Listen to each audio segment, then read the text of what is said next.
working to connect a region of over 600 million bridges between our lands.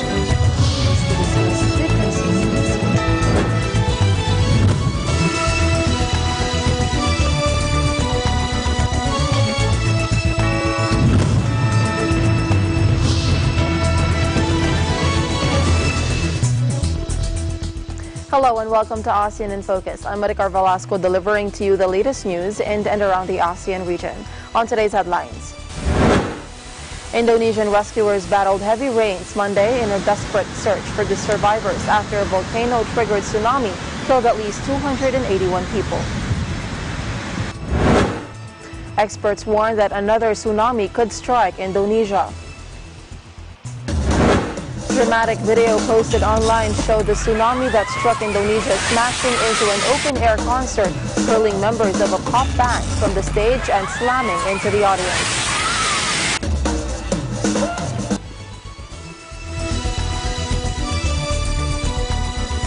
Indonesian rescuers battled heavy rains Monday in a desperate search for survivors after a volcano-triggered tsunami killed at least 281 people, with experts warning the devastated region could be slammed by more tidal waves.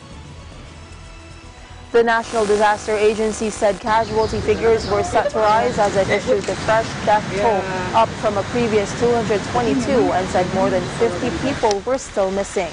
Over 1,000 were injured in the disaster on Saturday evening, the agency added.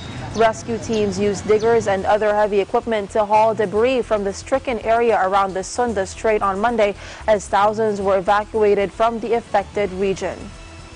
Hundreds of buildings were destroyed by the wave, which hit the coast of southern Sumatra and the western tip of Java around 9:30 p.m. on Saturday after a volcano known as the child of the legendary Krakatoa erupted.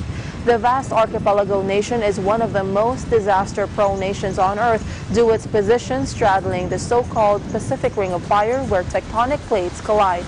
Experts have said that Saturday's rare volcano sparked tsunami could have been caused by an underwater collapse of part of the volcano. Anak Krakatoa, which forms a small island in the Sunda Strait between Java and Sumatra, emerged around 1928 in the crater left by Krakatoa, whose massive eruption in 1883 killed at least 36,000 people and affected global weather patterns for years. Coastal residents near Indonesia's Anak Krakatau volcano have been warned to keep away from beaches amid fears it could trigger a new tsunami. Another tsunami could strike Indonesia, experts warned on Sunday, a day after more than 200 people were killed by a wave triggered by a volcanic eruption.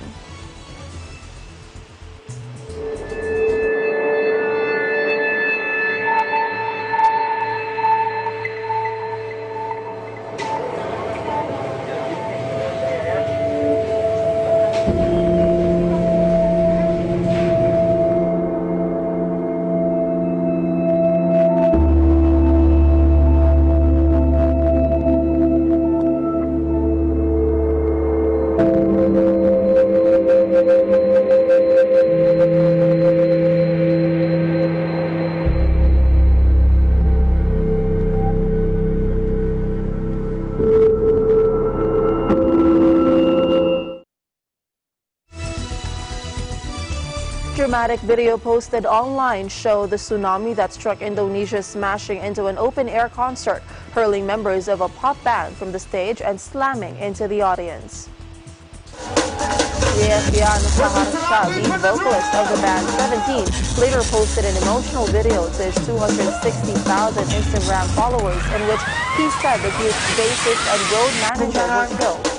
The band was playing Saturday night to a large crowd in a marquee at the Tanjung Lesung Beach Resort on the western tip of Java when the wall of water hit.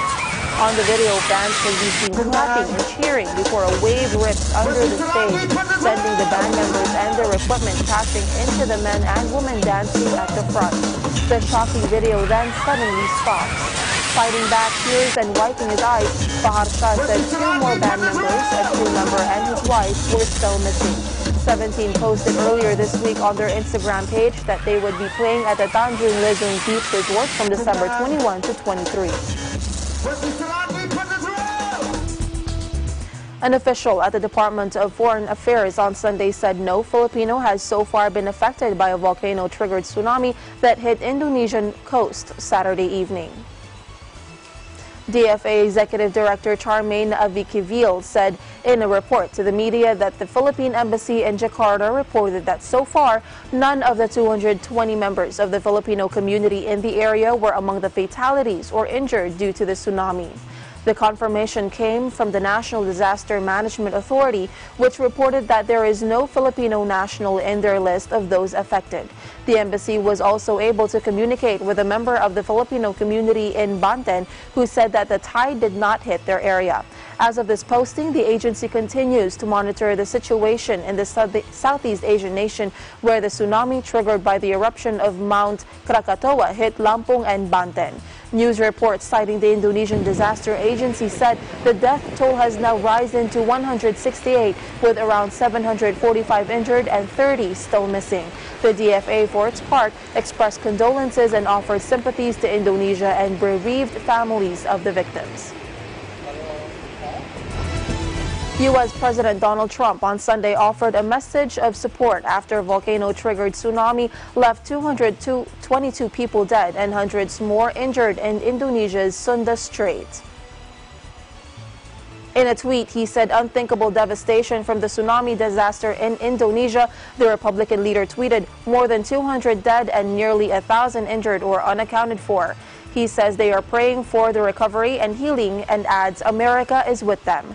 He joined the chorus of world leaders voicing condolences after the destructive waves struck the area with little warning, destroying hundreds of buildings and uprooting trees.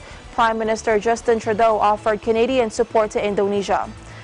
A very shocking and tragic situation in Indonesia today. They said condolences to everyone affected by the tsunami that caused so much devastation on the Sunda Strait. Canadians' thoughts are with them and the government is ready to offer assistance if needed. The Prime Minister didn't provide any further details on what kind of assistance he was prepared to offer. The UN and European Union both pledged to mobilize humanitarian support if requested by the Jakarta. The tsunami is the latest in a string of natural disasters to rock the Indonesian island this year, with the most recent being an earthquake this past September that also left hundreds dead.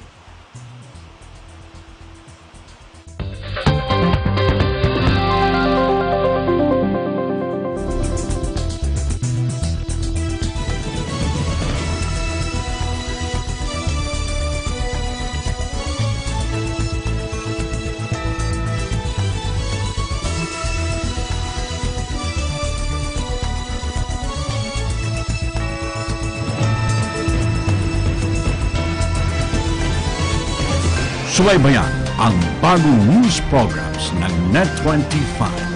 Agila Balita, Washington DC edition, tuwing Lunes mula alas 7 hanggang alas 7:30 ng umaga. At Eagle News International, Filipino edition, Martes hanggang Biyernes mula alas 7 hanggang alas 7:30 ng umaga. Lalong pinalakas at pinalawak na pagbabalita. Eagle News Service, as we live in interesting times.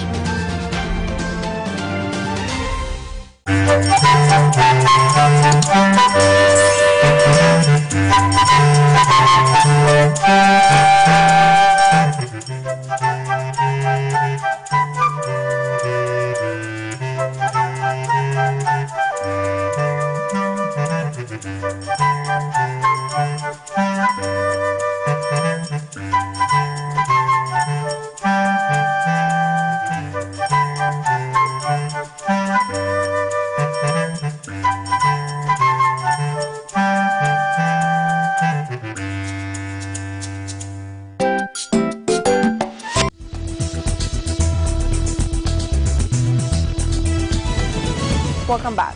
The Philippines has joined the formal inauguration of the Spain-ASEAN Business Association, or ASEAN, that will serve as specialized and privileged interlocutor in business relations between Madrid and the fastest-growing region in the world. Manila Bulletin reports that Secretary of State for Foreign Affairs Fernando Valenzuela, who represented the Spanish government in the event, congratulated Azampea even as he urged the concerned governments of the regional bloc to work toward an EU-ASEAN free trade agreement. Philippine Ambassador to Spain Philip J. Lehulier attended the recent launch of Azampea together with his counterparts from the embassies of Indonesia, Malaysia, Vietnam, and Thailand. Azampea President Inigo de Palacio, who delivered the opening remarks, acknowledged ASEAN's economic importance and potential, being the third largest economy in Asia after China and Japan, with a combined consumer market of 650 million people. He promised the ASEAN member countries of Spain's openness to trade, especially in the current period of growing protectionism around the world, with ASEAN providing a single window for entry into 10 economies. Filipino taxpayers spent 126.39 billion pesos in subsidies for various government institutions, including government corporations, in the January to October period this year, according to the Bureau of Treasury.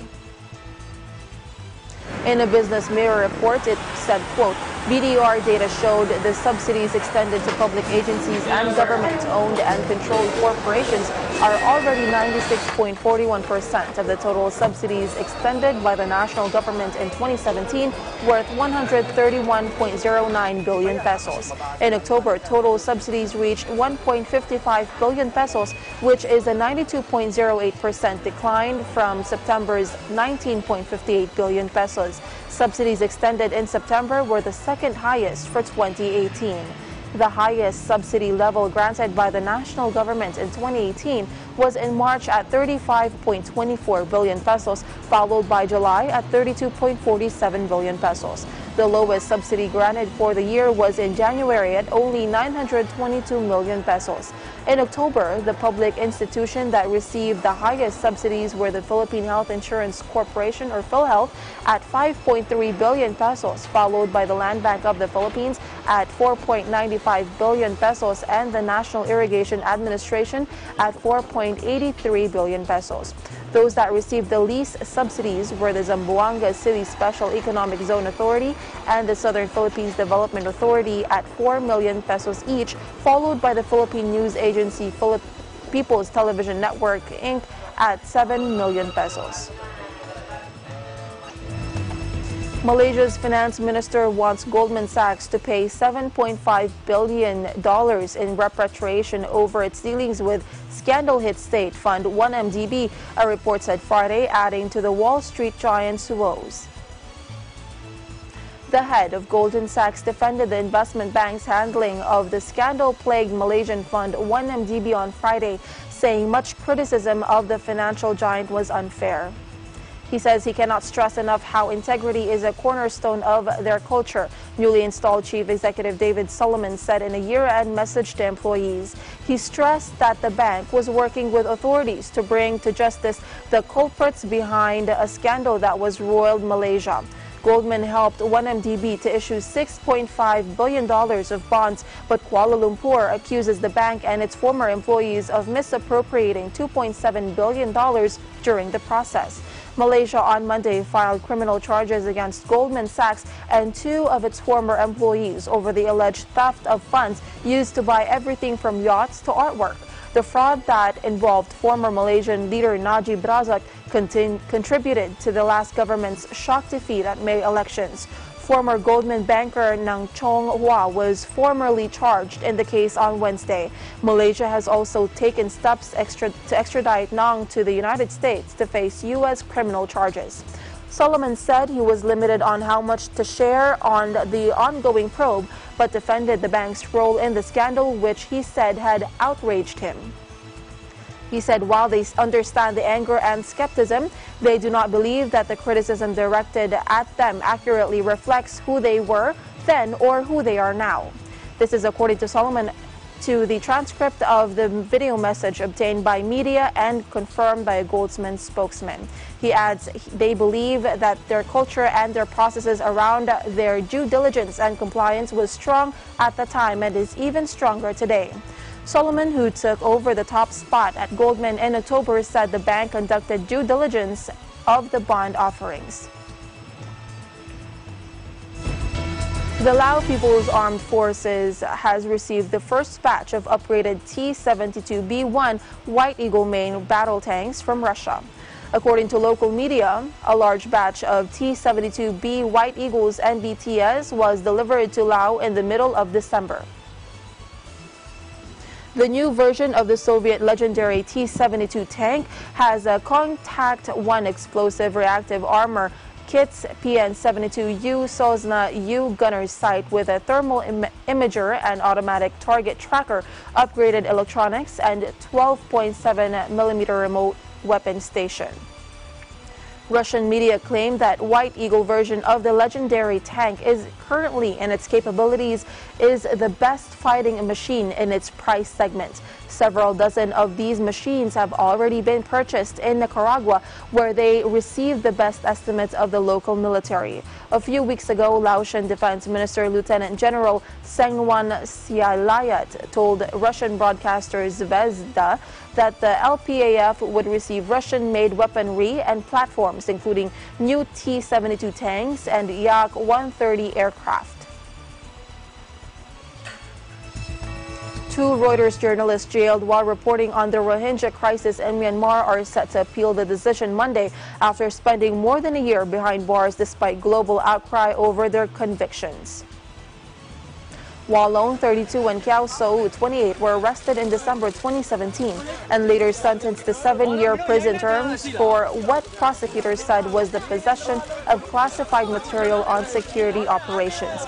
Reuters disputed the charge and said the two were set up after probing the massacre of 10 Rohingya Muslims during a military crackdown. The ruling in September sparked widespread condemnation, including from U.S. Vice President Mike Pence, who asked civilian leader Aung San Suu Kyi to intervene. However, calls for their release have fallen flat inside Myanmar, where Suu Kyi has yet to speak up for the reporters' publicity.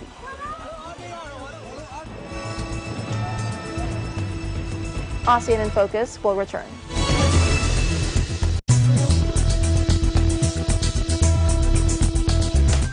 Iba't ibang di pangkaraniwang pangyayari ang nagaganap sa ating komunidad sa buong bansa at magiging sa iba't ibang panig ng daigdig.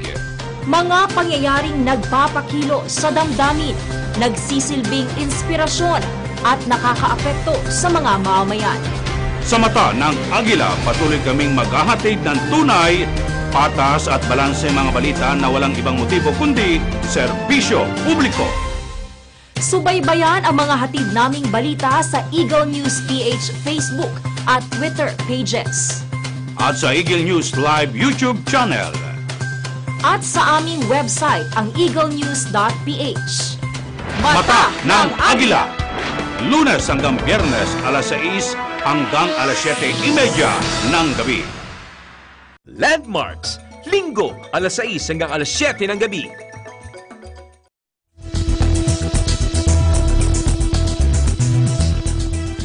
Thousands of vulnerable women and girls from northern Myanmar are being trafficked to China and forced to marry, a new study says, offering a rare look at an issue that grips the conflict-hit borderlands. China has around 33 million more women than men due to the decades-long one-child policy. The high male-female sex ratio imbalance, so there's roughly about 120 men per 100 women. So that means roughly 20% of the men don't have a partner. They don't have a Chinese bride, and if they're poor, older, living in a rural area, their prospects are very dim. So it's not the freedom to move is challenged, it's the freedom to move with documentation, to be able to have rights in the process of migration as opposed to avoiding the authorities, seeking some other means of travel, which of course then puts you into the hands of people like the brokers and the traffickers who would say, I can get you there, I can get you a job, I can find you a husband, but there's going to be a cost, and the women don't necessarily know what that cost is until it's too late to get themselves out of that. To plug the gap, tens of thousands of poor women from Cambodia, Laos, Myanmar, and Vietnam are sold as brides each year, some going willingly while others are tricked or trafficked. In the first research of its kind, a report by Johns Hopkins Bloomberg School of Public Health estimated 7,500 women from war-torn Kachin and northern Shan states have fallen victims to forced marriages in China. Well, we found under our estimation that several tens of thousands have returned over the last 5 years. So that would suggest that the phenomenon of cross-border movement is really large. It's many tens of thousands per year, most of it undocumented. It's the ongoing conflict and lack of nationality documents in Kachin State and Northern Shan State. If we could address that problem, bring peace to the area, get proper nationality identification for these populations who are citizens of Myanmar, that would begin the process of enabling them to have rights. I would argue that while there is some level of real coercion, people maybe even being abducted, that's a relatively small phenomenon. By and large, we're seeing people moving under some duress, conflict, displacement, impoverishment, that limits their information about what's available on the other side, limits their ability to choose and maybe refuse something that they observe as or feel it might be a kind of a threat, but they simply have no other better alternative. Citing recent murder cases committed with impunity, Senator Panfilo M. Lacson Jr. on Sunday prodded the Philippine National Police to lose no time imposing stricter gun control measures and promptly suspend PNP-issued permits to carry firearms outside residences. The senator made the call following the killing of Ako Bicol Party List Representative Rodel Batocabe and former Kandingilan Bukidnon Mayor Joelito Talaid with hours of each other on Saturday. In a statement, Lacson confirmed plans to convene a public hearing of the Senate Committee on Public Order and Dangerous Drugs as soon as Congress reconvenes in January to look into the recent killings, including those of prominent personalities. Lacson, who was PNP chief from 1999 to 2001, said such a policy should also include PNP officers who are not in police uniform. In a separate post on his Twitter account, the senator aired this warning: anybody, including PNP officers not in police uniform, must be assumed to have criminal intent and apprehended on the spot. It's time the public developed a different mindset and assumption on people seen carrying firearms. Lacson said Batocabe's case was the first killing of an incumbent lawmaker in recent memory.